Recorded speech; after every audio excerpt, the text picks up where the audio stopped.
Hello, this is Mari. Today I am showing you how I make small charming GIFs.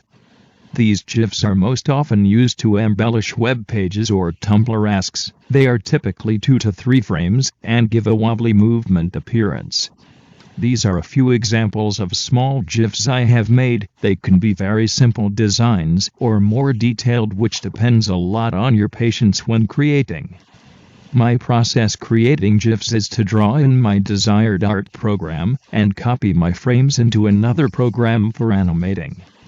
There are lots of ways to do this. This is simply my process that I prefer. You can take any tips from this video and apply them to your own style of working. For today's example, I will animate a GIF with this typography design I illustrated. This original art layer will be the first frame to our animation.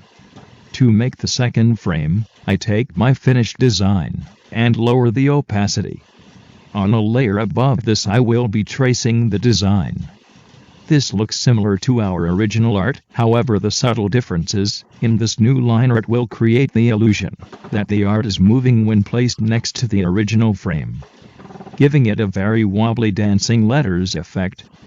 You need a minimum of 2 frames to create an animation, but try experimenting with frames and movement more to create longer GIFs.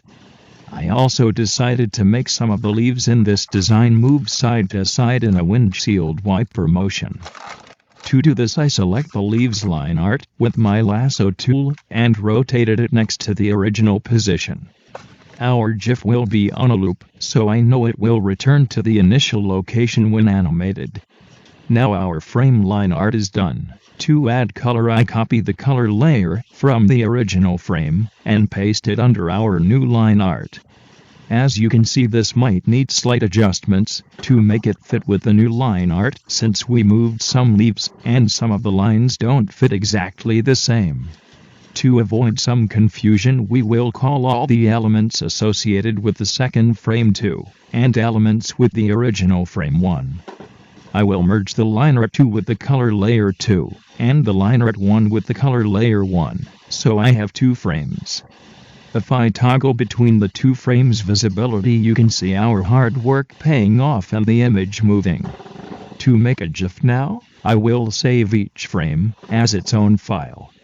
Unfortunately, I didn't record me saving the files, but they are saved as 2 separate PNG files.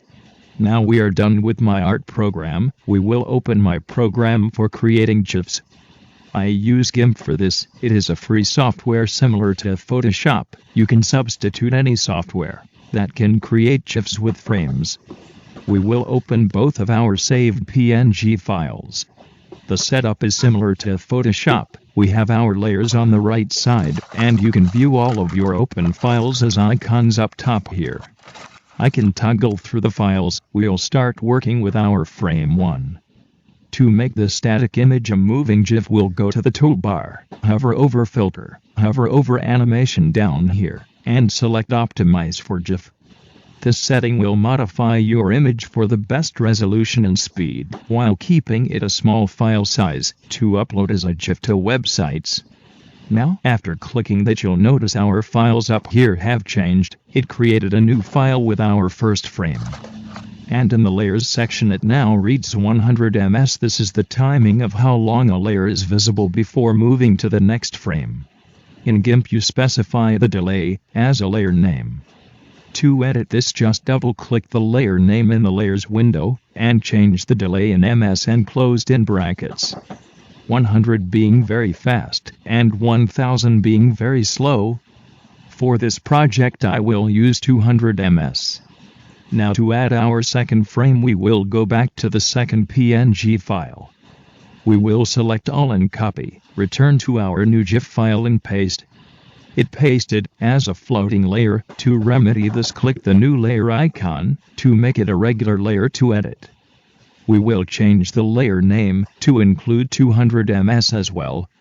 Now our frames are added and our timing is added. To test view your animated GIF before exporting, hover over the filter toolbar, hover over animation, and select playback.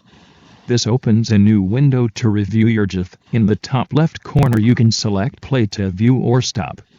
Our hard work is paying off. You can see the GIF toggling between frames and moving the words and leaves nicely. It's a very charming finish. The final step is exporting your GIF. Under File you'll find Export. I'm naming my GIF and saving it in the same folder as my PNGs to avoid confusion later.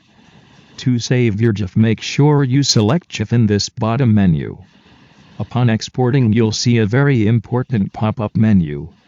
Make sure the Save preset as an animation is selected and loop is selected. You can change your GIF comment as well to act as a watermark. I write my signature. With that, our GIF is complete. This tutorial was a little more technical than usual. Let me know if you have any questions in the comments. Thank you so much for watching. Bye bye.